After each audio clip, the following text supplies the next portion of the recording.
Presentamos Geopolítica en RCR.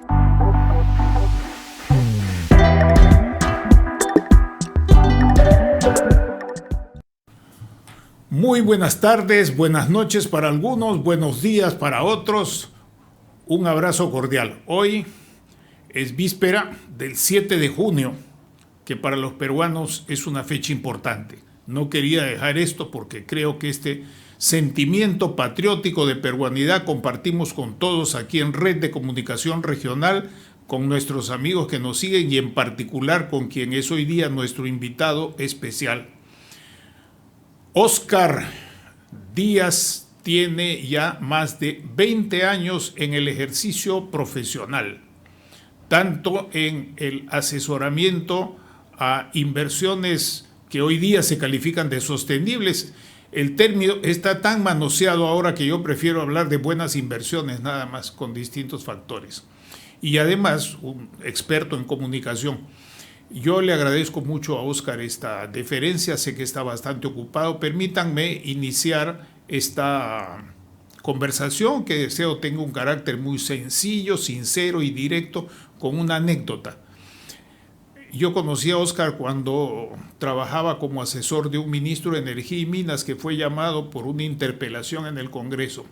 Se formó un equipo de trabajo, Óscar estaba como asesor principal con el secretario general del ministerio, 4 asesores y entre ellos yo, el que les habla. Y fuimos al Congreso, se hizo tan buen trabajo que no solamente no fue censurado el señor ministro, cuyo nombre no vamos a decir para no hacerle publicherry gratis, sino que tan solo por 4 votos no salió aprobado. Y en esa experiencia yo recuerdo muy bien el sentido de mesura, de equilibrio, de ponderar ante todo el bien público y no solamente cuestiones de imagen, como suelen hacer muchos consultores. Y ese fue el momento en que yo conocí a Óscar Díaz y me place dar esta referencia. Ahora entrando al tema, porque solamente tenemos 50 minutos, mi querido Óscar, ¿en qué le das la razón? ¿Qué razones positivas encuentras en la posición de los anti-extractivistas y en particular anti-mineros? Buenas tardes o buenos días, efectivamente, según quien nos vea. Un placer estar contigo, Manuel. Tú sabes el aprecio profesional y personal que tengo. Esa anécdota es muy interesante, la que has compartido con tus seguidores. Efectivamente, estamos hablando de 2014, momentos difíciles, complejos para variar en la vida nacional. Y había efectivamente toda una campaña contra un ministro que realmente a lo largo de los años pues ha salido incólume de todos estos ataques y sigue siendo un profesional de prestigio internacional, pero efectivamente había que preparar. Las cosas en comunicaciones no se pueden improvisar, como tampoco se pueden improvisar en el campo social, ¿no? En el cual tú eres un experto y digamos un referente. Ahora, respecto a lo que me dices, mira, yo siempre en el trabajo, por ejemplo, de Viceversa Consulting, que es la empresa que yo presido hace 23 años, nacimos en el año 2000, manejamos justamente asuntos sociales, ambientales, además de comunicacionales, siempre tratamos de ponernos en los zapatos del otro. Creo que eso es clave, ¿no? Hay una palabra que se ha hecho cada vez más importante en los últimos años y es la empatía, ¿no? Esta sensibilidad de sentir un poquito lo que el otro siente. Es cierto que estamos viviendo tiempos en que la empatía parece haber desaparecido en algunos sectores, donde la verdad es que cuando discrepan no quieren discutir con el otro, quieren desaparecerlo. Y hablo de extremos de derecha y extremos de izquierda. La derecha no quiere saber nada, no quieren que existan, ¿no? Los que disienten con ellos, los que tienen otra opinión, y algunos extremos de izquierda que ya conocemos también. En cambio, nosotros lo que creemos es que efectivamente tiene que haber más empatía. Ahora, ¿qué ha pasado con este discurso? Preguntas, Manuel. ¿Por qué este discurso anti-extractivista? Yo creo que tiene en parte dos razones. Una razón en el pasado y otra en el futuro. ¿Por qué digo esto? En el pasado, porque efectivamente en el mundo y en el Perú, por supuesto, las leyes de protección del medio ambiente son de poca data en realidad, ¿no? Cuando nace incluso mi empresa Viceversa Consulting, todavía los estudios de impacto ambiental eran documentos de 5.000 páginas que manejaban cuatro o que analizaban cuatro ingenieros en el Ministerio de Energía y Minas. Es después que se crean los talleres previos durante la tan temida audiencia pública del final para la aprobación de un estudio de impacto ambiental. Por lo tanto, el pasado, digo, ha perjudicado la actividad extractiva en el mundo y en el Perú porque el pasado no ha sido bueno, no ha sido bueno, no ha habido una conciencia de protección al medio ambiente porque simplemente el marco legal tampoco lo exigía. En cambio, y también digo que está la razón en el futuro. ¿Por qué? Porque hay una creciente preocupación de las nuevas generaciones, que yo comparto, por supuesto, respecto a cómo estamos destruyendo el planeta. Y obviamente eso pone nerviosos a todos. Es decir, oye, ¿qué planeta me vas a dejar, papá, abuelo? Es decir, ¿qué estás haciendo? Entonces vemos en los chicos, lo cual me parece fenomenal, cada vez una mayor conciencia. Lo que hay que hacer es darle más información. Yo le decía el otro día a mis hijos, que también son, obviamente, están conscientes del peligro del medio ambiente y del cuidado que tenemos que darle al planeta, que ahora el problema es que el ambientalista tiene que ser consciente, si es bien informado, de que su ambientalismo, su reclamo, por ejemplo, de energías renovables, de autos eléctricos, de no usar, digamos, los combustibles fósiles, bueno, lo que está haciendo es exigir más minería y más explotación de petróleo. ¿Por qué? Porque para la transición energética que se está soñando, bueno, se necesita muchísimo más cobre, mucho más plata, mucho más minerales, litio y también petróleo. Sí, por favor. Sí. Cuando decimos industrias extractivas, por lo general aquí en el Perú nos concentramos en el tema del cobre y del oro. Entonces, agua sí, oro no, agua sí, cobre no. Pero esto es una especie de paréntesis, si me permites, por favor. Pero nos olvidamos que industria extractiva es también el manejo forestal. Claro, es parcialmente extractivo porque también se repone. La pesca también es extractiva. Las hidroeléctricas son en cierta medida extractivas porque están aprovechando un recurso disponible. Pero acá en nuestro país, si bien es cierto tenemos la gran oportunidad y la experiencia del cobre, yo quisiera hacerte dos preguntas. Una primera relacionada al extranjero y otra segunda relacionada acá adentro, dentro del país.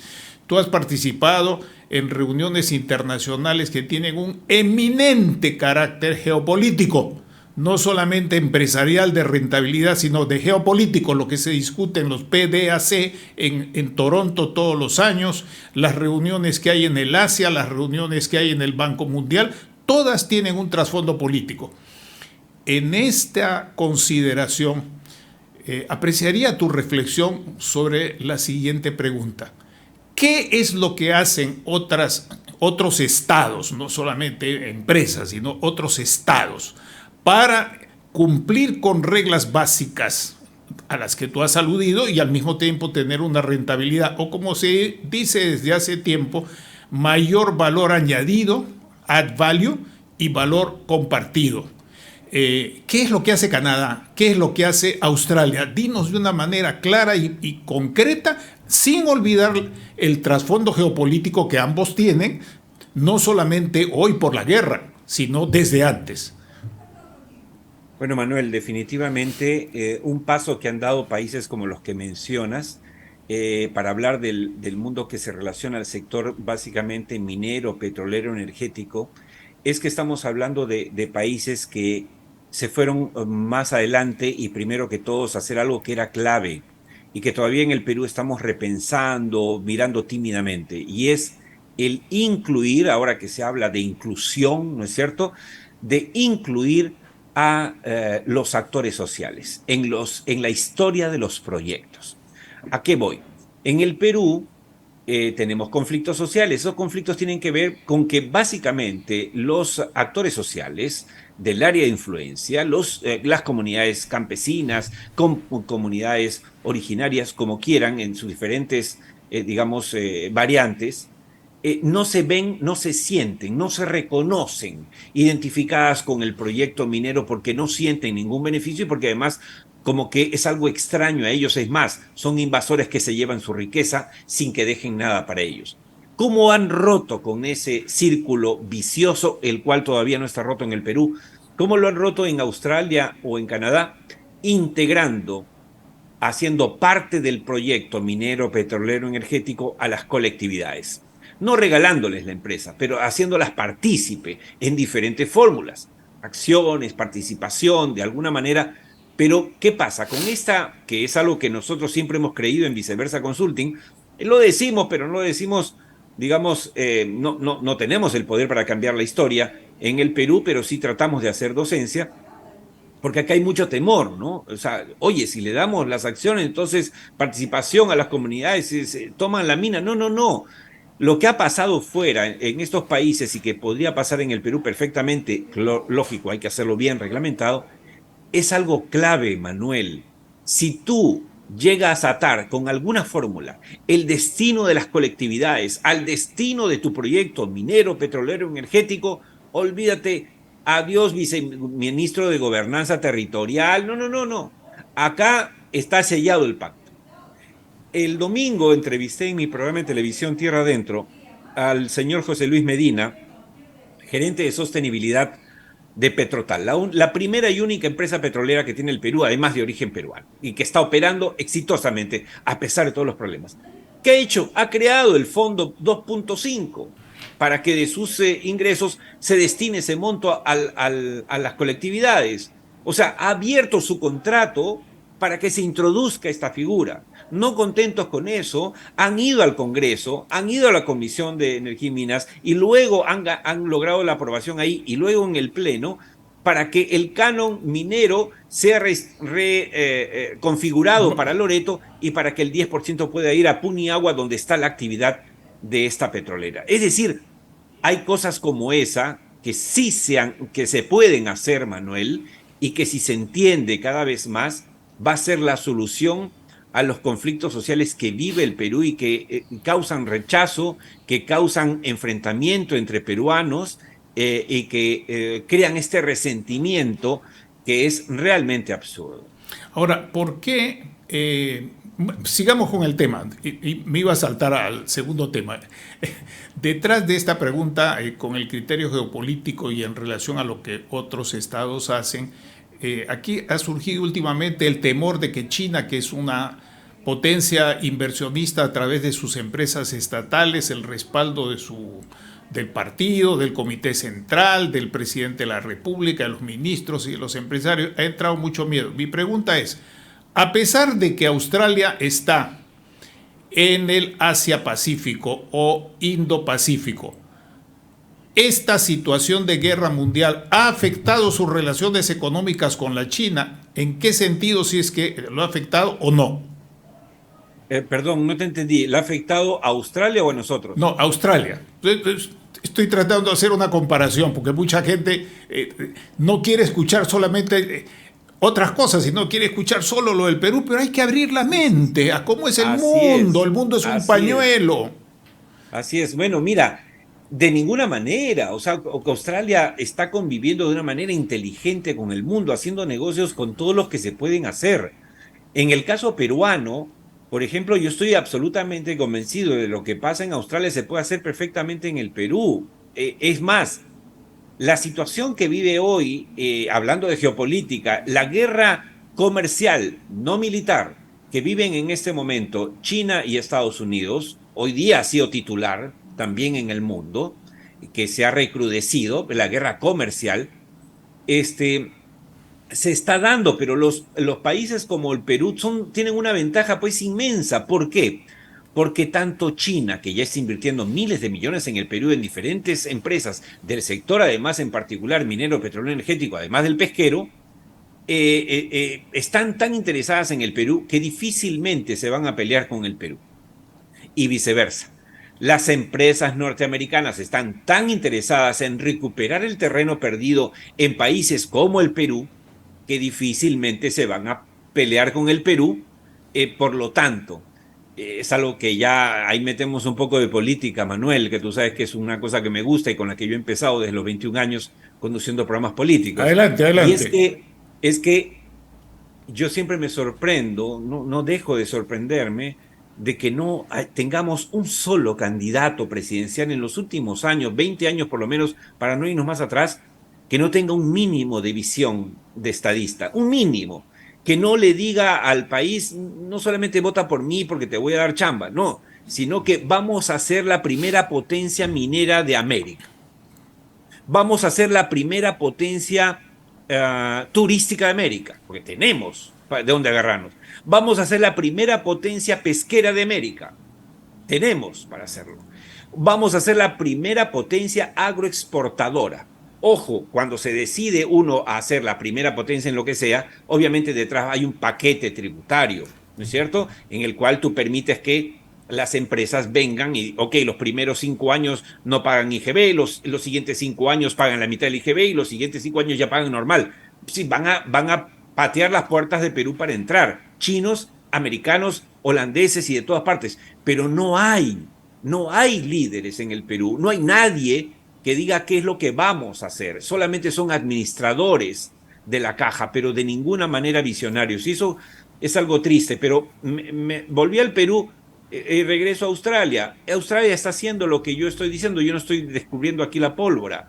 Se puede convivir en un mundo globalizado como el actual y con las ventajas comparativas que tiene Perú. Por supuesto, puede sacar lo mejor de China y puede sacar, estoy absolutamente seguro, lo mejor de Estados Unidos, sin ser proscrito por ninguno de los dos. Y a eso yo me permitiría añadir, que está implícito en lo que has señalado, porque conoces bien el asunto, por lo menos 2 factores. Uno, el de una sencillez y simplificación institucional y de gestión de procedimientos. Y detrás de eso siempre un desarrollo de educación. Australia es una potencia en distintas ramas de educación que empiezan desde lo que se llama la educación preescolar. Y eso es lo que está detrás de poder ser un país puntero en los distintos sectores económicos o ramas de actividad productivas que tú has señalado. Ahora tengo otra pregunta que es, me estaba haciendo esto en conversaciones con otros amigos. ¿Por qué tantos años de conflicto de parte que no han podido superar solo con las fuerzas empresariales? ¿En qué están fallando las fuerzas empresariales, siempre teniendo en cuenta lo que se hace en otras partes para resultados positivos, para mantenernos en el margen, en lo que es una suerte de benchmarking criollo de la actividad? ¿Por qué, por ejemplo, en Cajamarca tanto tiempo con tantos problemas? ¿Por qué en otros sitios tanto tiempo con tantos problemas? Y el discurso que yo he escuchado fuera cuando regresé al país, ¿no?, es una especie de victimización dual. Se victimizan los pobres y se victimizan los empresarios. ¿Por qué? Totalmente de acuerdo. Hay 3 palabras que me parecen claves en esto, Manuel: liderazgo, visión y empatía. Y son 3 cosas que escasean en el Perú. En el mundo también, ciertamente, en el mundo también. Veamos cómo se repiten presidentes, ¿no? Brasil, después todo lo que pasó con Lula, vuelve a elegirlo. ¿Por qué? No hay gente. Son, digamos, los mismos actores de las mismas obras que volvemos a ver. Entonces, el Perú necesita también en el campo empresarial, y se ha perdido liderazgo, visión y empatía. Liderazgo porque no hay gente que pueda, digamos, llevar adelante, reflejar los sueños de la gente, no pueda hacerlos soñar juntos, no hay. Teníamos incluso liderazgo empresarial, por supuesto, en la época del primer gobierno García teníamos a Begallona, teníamos a otros personajes que tenían un liderazgo, si recordamos, ¿no es cierto? Sí. En las Socieindustrias, en la Confiep. Hoy son anónimos. ¿Quién preside la Confiep? Nadie sabe. Nadie sabe. ¿Quién preside Capeco? Nadie sabe. No sé si me dejo entender. Lo Perfectamente. segundo, visión. ¿Dónde están los empresarios hablando de lo que puede ser el Perú? Además de defender ¿no es cierto?, su negocio. Porque están defendiendo la quincena. Hoy en el Perú todos se han reducido a defender la quincena. La quincena empresarial, la quincena congresal, la quincena gubernamental. Pero ¿quién habla de qué podemos ser? Y ojo, ¿qué podemos ser de verdad? Y a lo que voy, por ejemplo, es que sin tener una visión país, sino una visión básicamente empresarial de negocio, han logrado un puñado de talentosos empresarios agroexportadores convertir en 5 años el Perú en el primer productor del mundo de arándanos, que no existían, no es la papa, no, arándanos. Nadie sabía ni qué era un arándano. Ahora somos líderes mundiales en uva, le hemos ganado a Chile y somos líderes mundiales en aguacate o palta. Es decir, sin apoyo estatal, imagínate tú con visión y liderazgo. Y lo tercero, empatía. Lo dije al principio. Los empresarios, y tiene que ver con lo que dijiste muy bien, Manuel, los empresarios se están quejando y quejando. Yo les digo, dejen de quejarse. Y se quejan de las protestas. Porque, y claro, dicen, ¿y por qué protestan? Y no lo entienden, porque no hay empatía. Y los que están en el otro lado, dicen, ¿y por qué protestan los empresarios si están llenos de plata? Y no saben que los empresarios, algunos están llenos de plata, y la mayoría no está llena de plata. La mayoría está llena de deudas con la SUNAT, de deudas con la banca, de deudas con Reactiva. Entonces, no se ha perdido esa empatía y entonces ya no somos adversarios, somos enemigos. Y en política podemos ser adversarios, pero de ninguna manera enemigos. Eso le está haciendo mucho daño a nuestro país. Y hay otro aspecto que voy a arriesgar mi opinión.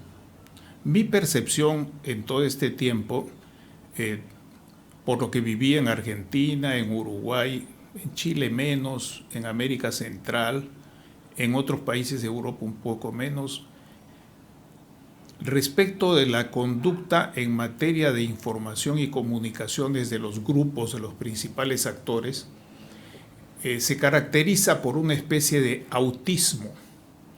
La gente que es antiminera ha llegado a casi una situación de autismo. Se hablan en los códigos que ellos entienden, en los términos que ellos entienden, en los asuntos que ellos les preocupa. Pero una cosa parecida ocurre con los empresarios petroleros, con los empresarios mineros. Mira tú la participación que existe en estos eventos mineros importantes en los cuales yo asisto muchas veces como invitado, como lo saben y no puedo ocultarlo, invitaciones que agradezco, que no vienen de parte de ellos, sino de parte de otros actores jóvenes que están participando ahí, dicho sea de paso, y además gratuitamente, por si acaso. Pero lo que observo es que con una cantidad de recursos impresionante, de profesionales, técnicos, dinero, máquinas, computadoras y todo eso, casi siempre son los mismos. Y como decía hace poco, un peso pesado de la profesión petrolera en el Perú, estamos repitiendo los mismos discursos de hace 27 o 30 años. Esa es la situación actual. Entonces, ¿por qué hay esta suerte de autismo, de encerramiento? ¿A qué se debe? ¿A un exceso de creerse que uno mismo es lo máximo, o al temor, o ambas cosas, o una tercera cosa? ¿Cómo analizas tú esto, si es que aceptas esto como una hipótesis a considerar? No, bueno, la suscribo, me encanta cómo lo has descrito, efectivamente, para graficar. Efectivamente, hay una suerte de autismo por ambos lados, que es el que yo decía, que claro, es la falta de empatía. Y cada uno está encerrado en su mundo y cada vez nos volvemos más tosudos, más tercos y más distantes del otro, cuando debería ser todo lo contrario. Es algo que a mí me apena. Por ejemplo, en las últimas elecciones que ganó Castillo, hemos descubierto en el Perú que no existía la ultraderecha cavernaria, que quiere ver muertos a los caviares como si fuesen asesinos y que quieren muertos a los izquierdistas revoltosos, tildándolos de terroristas. Yo me reconozco como empresario, además, un hombre que vendría a ser de derecha, soy un creyente de la economía social de mercado, un liberal en la economía, aunque creo en un papel importante del Estado, como pasa en Estados Unidos, que dicen que es el país más capitalista del mundo. Bueno, lo pongo entre comillas porque no hay país más proteccionista que Estados Unidos. Pero a lo que voy es que efectivamente, como tú dices, este autismo nos está haciendo mucho daño. El empresario tiene que abrir sus ojos, tiene que darse cuenta de que el país ha cambiado, que ya no es suficiente pagar impuestos, que la clase media que se gestó en los años 90 a nivel mundial y en Latinoamérica ya pide otra cosa, ya no es la clase pobre de los años 70 y 80 que quería ver si es que comía al día siguiente. No, ahora los pobres se convirtieron en clase media, hay clase media baja y alta, pero son gente que ya quiere comprarse su departamento, que ya tiene su carrito, que ya tiene su celular, que tiene su cuenta de ahorros pequeñita, pero la tiene su tarjetita. Y que envía a sus hijos a escuelas particulares, algunas exacto, buenas y otras no lo son. Exacto, entonces el mundo ha cambiado, Manuel, y tenemos que entenderlo. Y te doy un dato para la reflexión de todos tus seguidores. ¿Sabes, Manuel, según el último estudio de censo del INEI, ¿sabes cuál es el ingreso promedio del peruano? El ingreso promedio, ¿sabes cuál es la media? Estamos en 14, me parece. No, digo, el ingreso mensual, perdóname. El ingreso mensual promedio. Ahorita no Está lo en retiro. No, es que poca gente yo lo pedí el otro día y ya me zambullí. Y ahora Compártelo. uso ese dato, pero para ayudarnos a todos, porque no todos tienen por qué saberlo. 2009 soles es el ingreso promedio del peruano. 2009 soles del peruano formal. El peruano informal, datos estadísticos reales, INEI, 2022, tienen como ingreso promedio mensual 839 soles. Yo le preguntaba el otro día a un importante empresario, líder empresarial, no voy a decir quién. Le digo, ¿te imaginas vivir y mantener a 4 hijos con 2.000 soles? O peor aún, con 839 soles. Es decir, Manuel, si no entendemos que ese es el Perú real, no el de algunos de nosotros que ha tenido cierto éxito por su trabajo, su talento, mil cosas. No, el Perú promedio. Tienes que ser empático con ese Perú y ahí empiezas a entender por qué hay revueltas, por qué se levantaron después que cayó el señor Castillo, que intentó un golpe y que hizo un gobierno desastroso. Entonces dices, pero ¿por qué salen a protestar? ¿Es por él? No, es por ellos, porque se sienten relegados, porque se sienten olvidados. Los que vinieron de Puno son terroristas. Si fuesen terroristas, ¿por qué no están encerrados como terroristas? Porque no eran terroristas, Manuel, no eran terroristas. Eran gente que venía, que los despedían llorando. Las mujeres venían a ver ilusamente qué podían hacer. Bueno, yo tengo un matiz ahí, ¿no? Y es que compartiendo contigo el hecho de que no eran lo que se dice que eran, tenemos información, existe información que circula en los medios empresariales, periodísticos, académicos, no solamente militares, policiales o las agencias de inteligencia externas, embajadas, donde tenemos amigos, misiones de Naciones Unidas, donde tenemos amigos.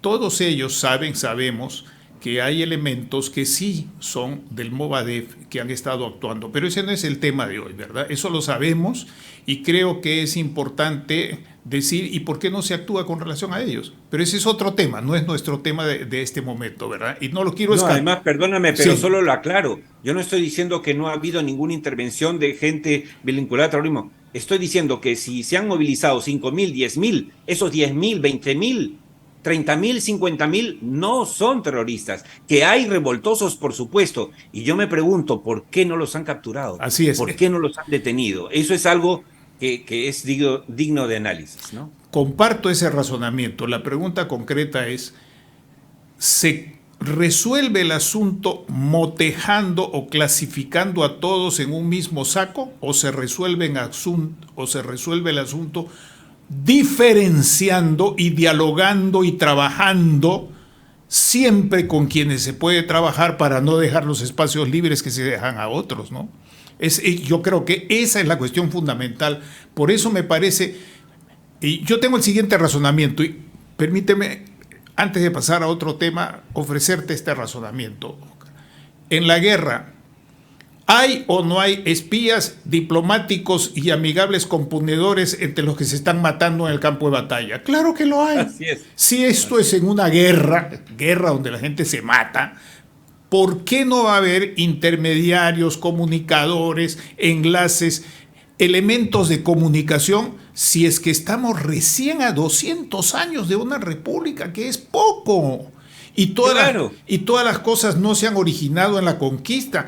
El Tahuantinsuyo solamente duró 120, 130 años, y antes de eso existían señoríos, semiestados o como se quiera decir, y todo lo que había acá en el Perú no era el Tahuantinsuyo, no eran los incas. Los incas también ejercieron por violencia las conquistas en Cañete, en el norte, en todas partes donde pudieron, y aquellos que fueron derrotados por ellos se unieron a los españoles.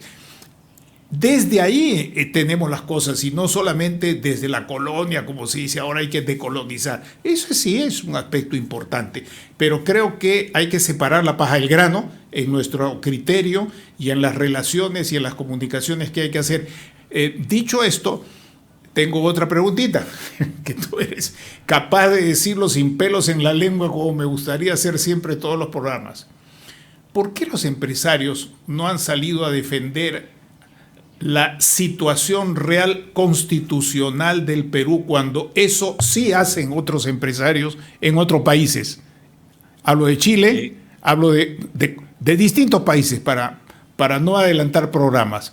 Eso me parece a mí que es una ausencia muy seria en un momento en que, si tú sintonizas Radio Francia Internacional en español, Deutsche Welle en español y otras agencias en español, todas ellas tienen un discurso que es básicamente de las izquierdas, por así decir. No es que hay una izquierda, sino de las izquierdas, el discurso de victimización y el discurso de exclusión de ese lado, porque como tú has dicho, hay también discursos de exclusión de otro lado. ¿Por qué no salen a decir? ¿Qué esperan? ¿Que el exterior les resuelva los problemas o nos resuelva los problemas? ¿O que sea solamente el gobierno que resuelva los problemas? ¿O que la gente se convierta y sean Madre Teresa de la noche a la mañana? ¿Cómo la ves? Mira, Manuel, primero, efectivamente los líderes políticos en el Perú no se han manifestado de manera férrea y abierta en apoyo a la constitucionalidad del actual régimen. Yo creo que lo han hecho han actuado así por dos razones. Uno, porque por conveniencia, para no quemarse, no hipotecarse. Esa es su visión, no la comparto con el actual régimen, cuando no se trata de defender a la presidenta, sino a la presidencia, que son cosas distintas. La figura institucional es la presidencia de la República, que puede recaer en un hombre o en una mujer. El segundo tema es que no hay liderazgo, es lo que hablamos, no hay esa visión, porque si hubiese liderazgo y visión dirían, oye, los empresarios tenemos también que ponernos al costado para salir. Ahora, eso es a nivel masivo, pero debo precisar, estimado Manuel, que digamos en grupos cerrados sí lo están haciendo. Por ejemplo, el PDAC, el Prospector and Developers Association of Canada, que se realiza todos los años desde hace 82 años, todos los marzos en Toronto, Canadá, y que es el encuentro, el evento minero más grande del mundo. Allí la delegación peruana, que es mixta porque es pública y privada, realmente hace un esfuerzo. Yo he estado 5 años, como tú sabes, integrando el comité organizador, hace el mejor esfuerzo por dar esos mensajes en el Perú. Es más, en marzo de este año, que también estuve en Toronto, por primera vez, Manuel, fue el primer ministro encabezando la delegación peruana. Siempre iba el ministro de Economía, el ministro de Energía y Minas, el presidente del Banco Central de Reserva, por supuesto, pero nunca había ido un primer ministro. Entonces, digamos, saludamos esa iniciativa del señor Otárola. Pero hay otro evento que ha sucedido hace apenas 2 meses, donde empresarios, no sé si vieron ustedes, incluso tocaron la campana de la apertura del New York Stock Exchange, que es Wall Street, la Bolsa de Valores de Nueva York, donde fueron, y uno de mis colaboradores, que es el analista financiero afincado hace 30 años en Nueva York, José González, que estuvo en varias de esas reuniones, nos decía que efectivamente este grupo de empresarios peruanos había ido básicamente a decirle a los inversionistas del mundo: vengan a Perú porque Perú tiene todas las seguridades para invertir. O sea, lo están haciendo, por lo tanto, digamos, en grupos pequeños, pero ciertamente, Manuel, creo que el caso ameritaba hacerlo de manera mucho más pública y abierta. Y yo te tomaría el sentido patriótico y lúcido con el bien, bien claro, ¿verdad?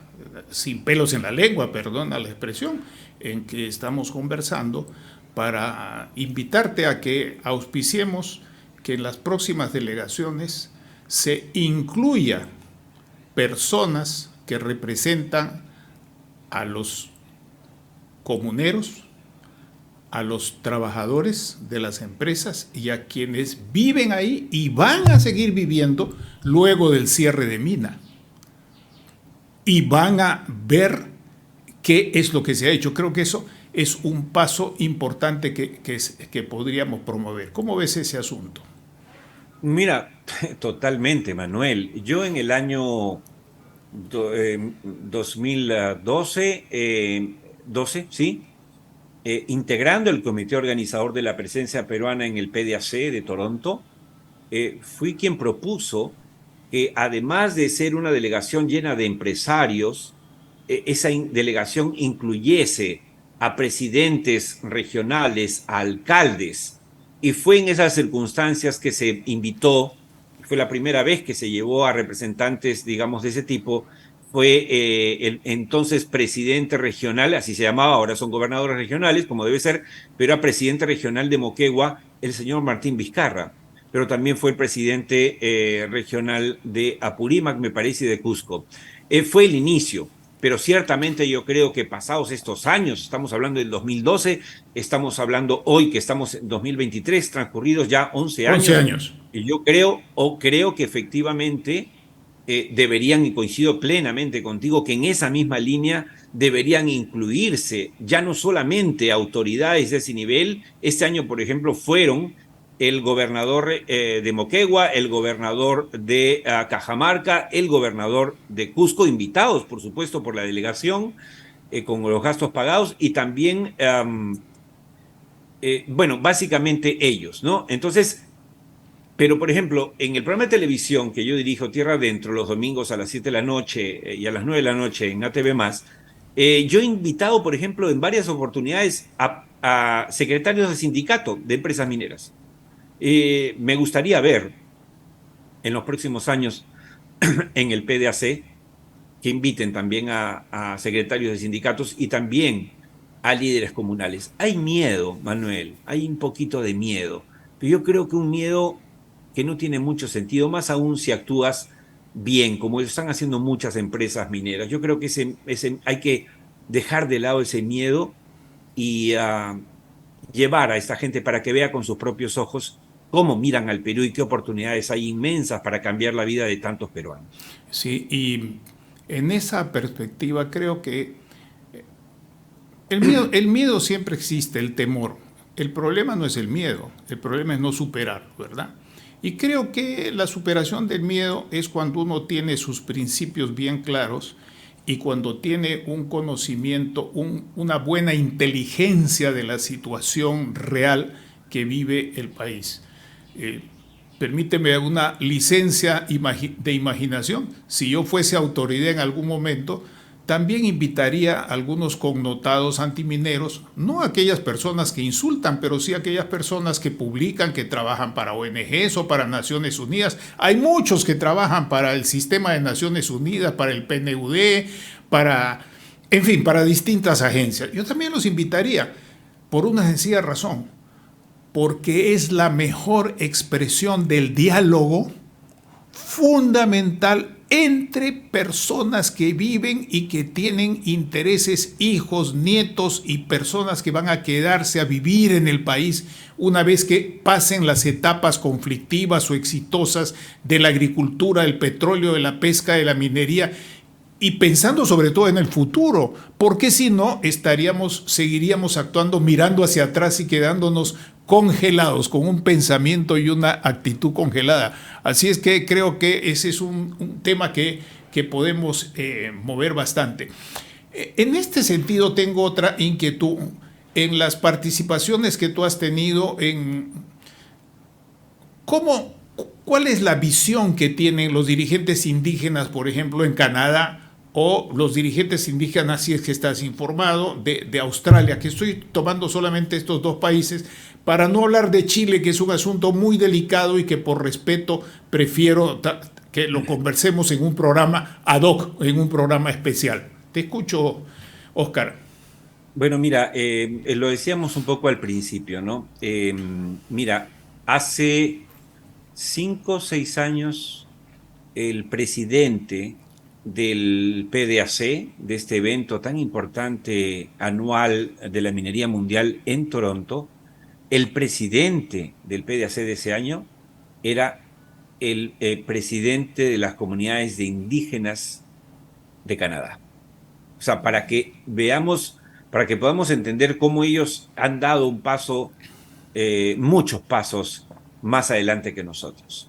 Imagínate, tú estás hablando que propiciemos, ¿no es cierto?, que las empresas y la delegación peruana lleve pues a uno que otro líder, ¿no?, que no necesariamente sea prominero, para que vea con sus ojos lo que está pasando, aunque sea de una ONG que no sea prominera. Pero mira tú lo que hace Canadá: nombra como presidente del evento minero más importante del mundo a un líder nacional de comunidades indígenas. O sea, eso es lo que le falta al Perú. Tenemos que perder, y tenemos que para eso, para poder dar ese paso, Manuel, es lo que tú dices y hay que repetirlo. Tenemos que tener la capacidad de dialogar, y dialogar significa escuchar también al otro. El diálogo no es un monólogo. Lamentablemente hoy en el Perú se ha instalado, y más desde el triunfo accidental para mí de Castillo, de Pedro Castillo, se ha instalado un discurso de odio de abajo hacia arriba, de arriba hacia abajo, de izquierda a derecha y de derecha a izquierda, que no le hace ningún bien al Perú, y que de verdad no es si nunca es un buen momento, este es el peor momento. El Perú está viviendo una etapa, y hablando de geopolítica, tan importante. Nunca como hoy la gente y las potencias mundiales ven el Perú y están salivando por su oro, por su plata, por su cobre, por todos los metales, se llaman las tierras raras, que la gente no sabe. Es lo que permite que, por ejemplo, estemos viendo en ese momento esta transmisión en nuestras pantallas de televisor, en nuestras laptops o nuestros celulares. Son las tierras raras las que permiten que se vean las imágenes. Todo eso lo tiene el Perú. Tenemos gas de sobra, tenemos petróleo debajo de la tierra por explotar. Y entonces el mundo quiere eso. Y nos estamos peleando entre nosotros. Es como si tuviésemos una bodega espectacular. La gente está haciendo cola. Hay una cola de 5 o 6 cuadras para ingresar a la bodega a comprar. Y nosotros nos estamos peleando con el señor del mostrador.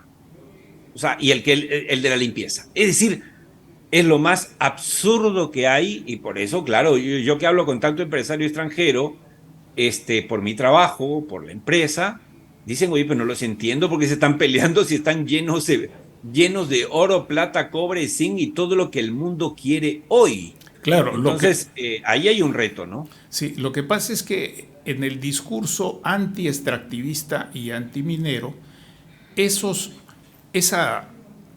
planteamiento es entendido como el saqueo. El saqueo que no cesa, el saqueo que viene desde antes, el saqueo, en fin, como el saqueo, en vez de entenderlo como una oportunidad de oportunidades. Porque, permíteme un pequeño ejemplo. En materia, por ejemplo, de la remediación ambiental, ayer que hemos estado y que poca gente se recordó el año en la conmemoración del Día Mundial del Ambiente, mucha gente no quiere saber nada de petróleo, de actividad petrolera en la selva. Yo hago una sola pregunta. Si el recurso existe, si es posible cumplir con las normas previas de consulta, de participación, con lo que tú has dicho, y hacer las cosas bien, ¿eso va a dar dinero para la remediación ambiental, sí o no? Y si no se hace eso, ¿de dónde pecatamea para una remediación ambiental que hemos heredado ya de 50 años o 45 años continuos y varios gobiernos en varios departamentos del país? Antes Loreto era uno solo, hoy es Loreto y es Ucayali. Entonces, y la gente se aferra a un esquema, tiene una rigidez para ver las cosas. Entonces se habla, por ejemplo, hoy día, y está bien, se entiende la promoción de intereses y de negocios, ¿no? La electromovilidad y el gas. ¿Por qué tenemos que copiar de una manera mecánica las políticas y programas de inversión de transición energética o transición climática en vez de ver nuestra realidad? Y un último dato para argumentar en favor y ofrecerte una última reflexión en el tiempo que desees. Aquí se habla de litio. Yo he hablado con el presidente del Ingemet hace varios meses. Entro cada semana a la página del Ingemet y lo que sabemos es que hay prospección, ¿no?, de recursos. Sabemos qué es recurso, pero no sabemos cuánto. Sabemos que está debajo del uranio, pero no sabemos cómo ni cuánto. Y mientras tanto aquí se llenan las redes diciendo ya somos potencia en litio. Eso es simplemente un wishful thinking. Es seguir colgados de la brocha y no ver la realidad. Yo te agradezco esta participación y te pido una última reflexión sobre el punto: ¿por qué tenemos tanta resistencia a ver la realidad como es? La realidad mundial, la realidad de los países vecinos y nuestra geopolítica interna. Totalmente de acuerdo, Manuel, ya para ir terminando, agradeciéndote la invitación. Yo creo que falta leer. O sea, los periodistas no están leyendo el mundo. Están metidos en la cosa banal, en la anécdota, en la cochinadita, en el chisme, en el audio de Acuña, en el audio de Dina, en cómo tumbo a este ministro, este viceministro, en Salatiel Marrufo, como si eso fuese a cambiar la historia del Perú. Yo pregunto, ¿en cuántos programas de radio, televisión tú ves, en este momento quienes nos están acompañando ven que se hablen de los temas que pueden cambiar la historia del Perú, del desarrollo? ¿Cuántos hablan de cómo se ha logrado el fenómeno que ha convertido al Perú en líder mundial de arándanos, de paltas y de uvas? Y ninguno. Y en camino también la pitaya, Manuel, y otros. Así es, donde se habla, Manuel, de cómo es que el mundo ya no es pues 1920, estamos en el 2023, estamos hablando de la inteligencia artificial y por lo tanto la ciencia ha avanzado a un nivel extraordinario para mitigar y terminar con, la contaminación y el impacto, reducirlo al mínimo. Por ejemplo, para que sepan, Southern Perú va a duplicar su fundición, la fundición de hilo. Pero en esta duplicar su capacidad ha contratado la tecnología Mitsubishi. Y esa metodología Mitsubishi va a hacer que el grado de contaminación que emite esa fundición sea de 0,000.1. O sea, vas a respirar más puro dentro de la refinería que afuera. O sea, esas cosas están pasando en el mundo. Entonces no sigamos con esos discursos que básicamente lo que muestran es nuestra absoluta ignorancia. Y todos podemos ser ignorantes. Yo soy ignorante en muchas cosas, pero si quiero aprender, leo. Y eso es lo que está faltando. Y eso está faltando en la prensa nacional, está faltando en los líderes empresariales. Y entonces tenemos posturas y propuestas locas, como por ejemplo salir de la Convención Americana de Derechos Humanos, cuando todo el mundo está tendiendo a hacer dar más protección a los derechos humanos. Queremos salirnos juntándonos ¿con quiénes?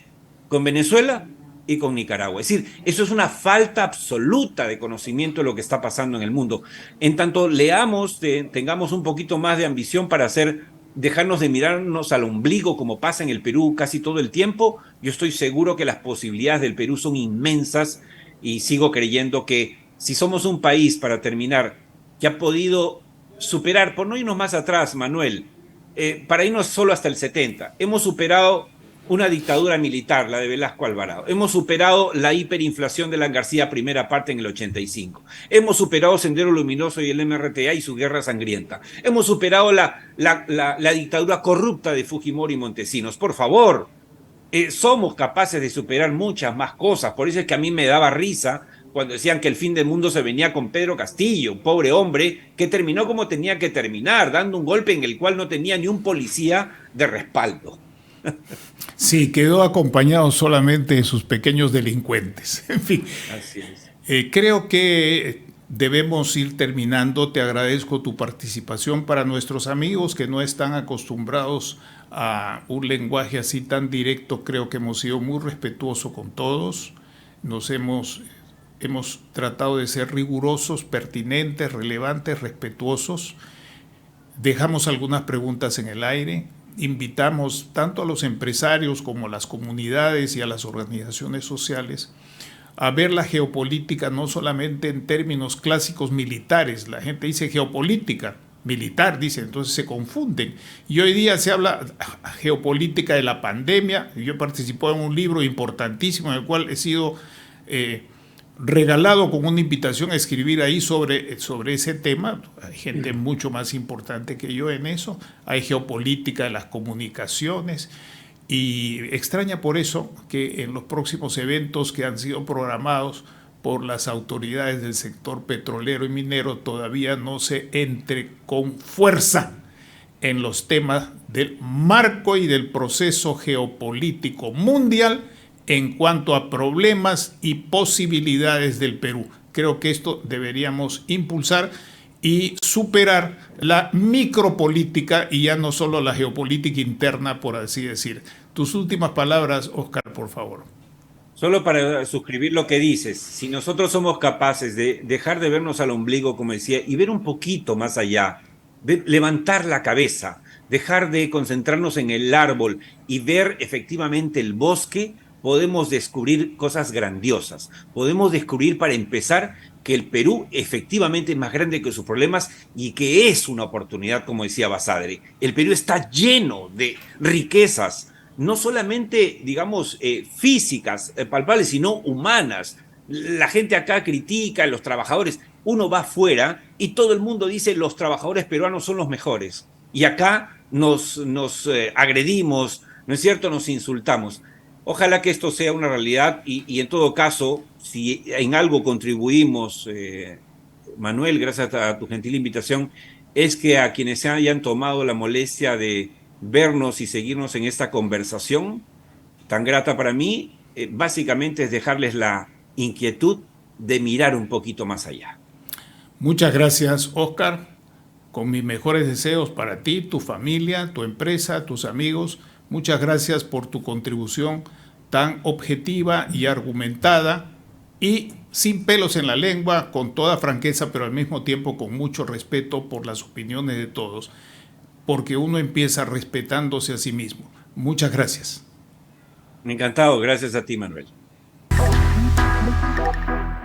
Hemos presentado Geopolítica en RCR.